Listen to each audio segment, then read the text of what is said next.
নমস্কাৰ আজি ভিডিঅ'ত আমি কেইটামান ইংলিছৰ ইডিয়মছ এণ্ড ফ্ৰেজেছ ডিসকাস কৰিম যেহেতু এই কোৱেশ্যনসমূহ নৰমালি আপোনালোকৰ সকলো আসাম গভৰ্ণমেণ্টৰ এক্সামতে আহি থকা দেখা যায় স্পেচিয়েলি আপোনালোকৰ যি এডিআৰই গেট 3 এণ্ড গেট 4 পৰীক্ষাসমূহ আছে লগতে আসাম পুলিচৰ এক্সামসমূহ আছে তাৰ আপোনালোকৰ এনেকুৱা ধৰণৰ কোৱেশ্যন প্ৰায় আহি থকা দেখা যায় তো আমি কেইটামান আপোনালোকৰ গুৰুত্বপূৰ্ণ আৰু কমন ইডিয়মছ এণ্ড ফ্ৰেজেছ লৈ আহিছোঁ এটা চাওঁ হওক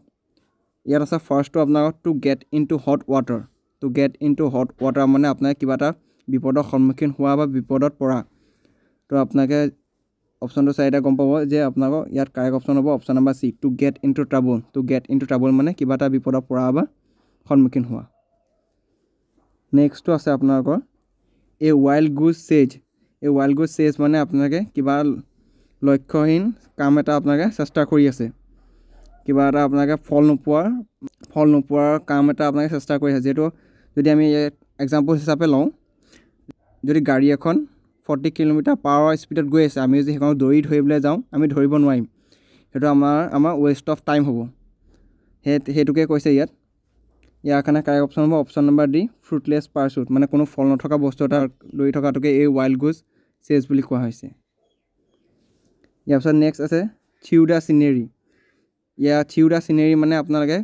কিবা এটা মুহূৰ্তত আপোনালোকে অভাৰলি ইমোশনাল হৈ যাব অভাৰলি ৰিয়েক্ট কৰাটোকে আপোনালোকে থিউডা সিনেৰি বুলি কয় তো ইয়াৰ কাৰণে কাৰেক্ট অপচন হ'ব option number B to act overly emotional ইয়াৰ পিছত নেক্সট আছে tricks of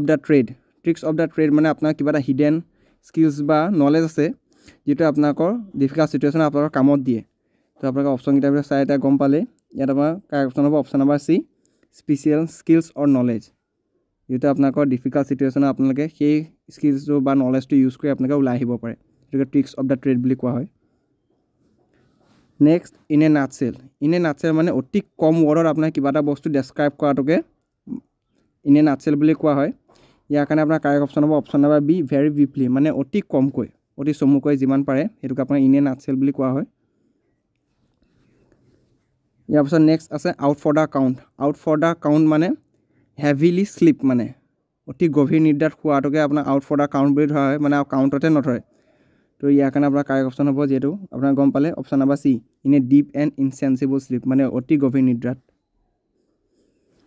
next draw the line মানে আপোনাৰ কিবা এটা বস্তু লিমিট দিছে বা কিবা এটা বস্তু সীমা আপোনালোকে বান্ধি দিছে তো হেতুক আপোনাৰ ড্ৰ দা লাইন বুলি কোৱা হয়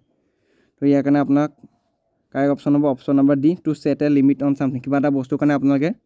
সময়সীমা বা লিমিটটা বান্ধি দিছে নেক্সট টু ফুট দা বিল মানে আপোনাৰ কিবা এটা ডাঙৰ এমাউণ্ট আপোনালোকে পে কৰিছে তো হেতুক আপোনাৰ টু ফুট দা বিল বুলি কোৱা হয় তো ইয়াৰ কাৰণে আপোনাৰ কাৰেক্ট অপচন হ'ব option number D to make payment কিবা এটা বিল পৰিশোধ কৰা নেক্সট আছে টু ৱাক দা টাইট ৰ'প আপোনাৰ কিবা এটা ডিফিকাল্ট সিচুৱেশ্যনত পৰিছে তো আপুনি হেতু আপুনি কেনেকৈ হেণ্ডেল কৰিব আপোনাৰ কি নলেজ বা কি আপোনাৰ আইডিয়া লগাই সেই বস্তুটো আপোনালোকে হেণ্ডেল কৰি ল'ব তাকে আমাৰ ৱাক দা টাইট ৰ'প ইয়াত আপোনাৰ কাৰেক্ট অপচন হ'ব অপচন নম্বৰ বি ভেৰি কজিয়াছ অতি সাৱধানে আপোনালোকে কেনেকৈ সিচুৱেশ্যনটো হেণ্ডেল কৰিছে হেতুকে আপোনাৰ টু ৱাক দা টাইট ৰ'প বুলি কোৱা হয় নেক্সট স্পিল দা বিনছ মানে কিবা এটা আপোনালোকে সিক্ৰেট আপোনালোকে ৰিভিল কৰি দিয়াটোক আপোনালোকে স্পিল দা বিনছ বুলি কোৱা হয় তো ইয়াত আমাৰ কাৰেক্ট অপচন হ'ব অপচন নম্বৰ সি গিভ এৱে সিক্ৰেট নেক্সট আপোনাৰ ওয়ান্স ইন এ ব্লু মুন মানে কিবা এটা বস্তু আপোনাক কেতিয়াবাহে দেখা যায় এক্সাম্পল ধৰিলে আপোনাৰ 2 বছৰ মূৰত এবাৰ হৈছে বা 5 বছৰ মূৰত এবাৰ হৈছে তো হেতুকে আপোনাৰ ওয়ান্স ইন এ ব্লু মুন বুলি কোৱা হয় ভেৰি ৰেয়াৰ মানে সেই বস্তুটো তো ইয়াত আপোনাৰ কাৰেক্ট অপচন হ'ব option number D to happen very rarely কেতিয়াবাহে আপোনাকৰ হয়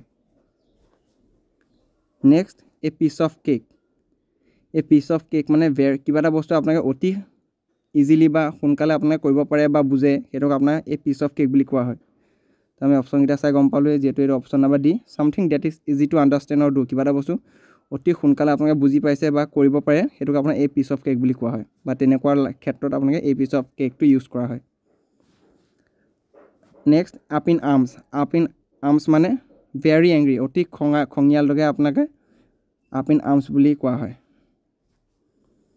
নেক্সট ব্ৰেক এ লেগ মানে আপোনালোকৰ ভাগ্য ফুলাৰ ক্ষেত্ৰত আপোনালোকৰ ব্ৰেক এ লেগ আইডিয়মছটো ইউজ কৰা হয় তো আপুনি যেহেতু গম পালে অপচন কিটা চাই ইয়াত অপচন নম্বৰ বি টো কাৰেক্ট হ'ব good luck next ক্ৰকোডাইল crocodile tears মানে আমি যিহেতু গমেই পাওঁ ঘৰিয়ালৰ চকু পানী বুলি কোৱা হয় এই ঘৰিয়ালৰ চকু পানীটোকে ইংলিছত আপোনালোকৰ ফলছ টিয়াৰ্ছ বুলি কোৱা হয় ইয়াত অপশ্যন নম্বৰ চি কাৰেক্ট হ'ব ফলছ টিয়াৰ্ছ মিছা চকু পানী ইয়াৰ পিছত আমাৰ নেক্সট আছে have a whale of a time have a whale of a টাইমৰ মিনিংটো হৈছে আপোনাৰ বহুত দিনৰ মূৰত বা বহুত বছৰৰ মূৰত আপোনাৰ কিবা এটা বস্তু মানে আপোনালোকে এক্সপিৰিয়েঞ্চ কৰিছে বা ভালদৰে এক্সপিৰিয়েঞ্চ কৰিছে তো সেইটোকে আপোনালোকে have a whale of a time বুলি কোৱা হয় তো ইয়াৰ পৰা কাৰেক্ট অপশ্যনটো হ'ব option number C have an exceptionally fun or exciting experience মানে বহুত দিনৰ মূৰত আপোনালোকে এনজয় কৰিছে বা এক্সপিৰিয়েঞ্চ কৰিছে সেইটোকে have a whale of a time বুলি কোৱা হয় ইয়াৰ পাছত নেক্সটটো হৈছে back on one's feet back on one's feet মানে কিবা এটা বস্তু আপোনাৰ ছাকচেছ ৰিগেইন কৰিছে বা ৰিভাইভ কৰিছে সেইটোকে আপোনাৰ বেক অন ওৱানছ ফিট বুলি কোৱা হয় তো ইয়াৰ কাৰণে কাৰেক্ট অপশ্যন হ'ব অপশ্যন নম্বৰ চি ৱেল অৰ ছাকচেছফুল এগেইন মানে আকৌ তেওঁ ছাকচেছ হ'ল নেক্সট হৈছে ইন এ পিকলটো আপোনালোকৰ কিবা এটা বিপদত পৰা বা বিপদৰ সন্মুখীন হোৱাত আপোনালোকৰ এই ফ্ৰেজটো ইউজ কৰা হয় ইন এ পিকল এই অপশ্যনকেইটাৰ ভিতৰত আপোনাৰ কাৰেক্ট অপশ্যনটো হ'ব option number be in a difficult situation কিবা এটা বিপদত পৰা ইয়াৰ পিছত নেক্সট আছে ব্ৰেক দ্য আইচটো আপোনালোকে এনেকুৱা ক্ষেত্ৰত ইউজ কৰা হয় যেনে দুজন অচিনাকি ব্যক্তি বহি আছে তেওঁলোকৰ কমফৰ্টেবলটো ভাঙিবৰ কাৰণে যেতিয়া তেওঁলোকে কনভাৰ্চন এটা ষ্টাৰ্ট কৰি দিয়ে কমফৰ্টেবল পাবলৈ সেইটোকে আপোনাৰ ব্ৰেক দ্য আইচ বুলি কয় কিবা এটা এনেকুৱা আপোনালোকে ফাৰ্ষ্ট যেতিয়া পদক্ষেপটো লয় তো সেইটোকে আপোনাৰ ব্ৰেক দ্য আইচ বুলি কোৱা হয় তো ইয়াত আপোনাৰ কাৰেক্ট অপশ্যনটো হ'ব option number A start the conversation next আৰু আজি লাষ্টটো হৈছে pull the cart before the horse ইয়াৰ pull the cart before the হৰ্চৰ মিনিংটো হৈছে কিবা এটা বস্তু আপোনালোকে ভুলকৈ উপস্থাপন কৰা বা put the things in a wrong manner ইয়াৰ কাৰেক্ট অপশ্যনটো হৈ গ'ল C to put a thing in the wrong order মানে আপোনালোকে যিহেতু কাৰ্ডটো সদায় হৰ্চৰ বেকত লগায় কেতিয়াও আগত নলগায়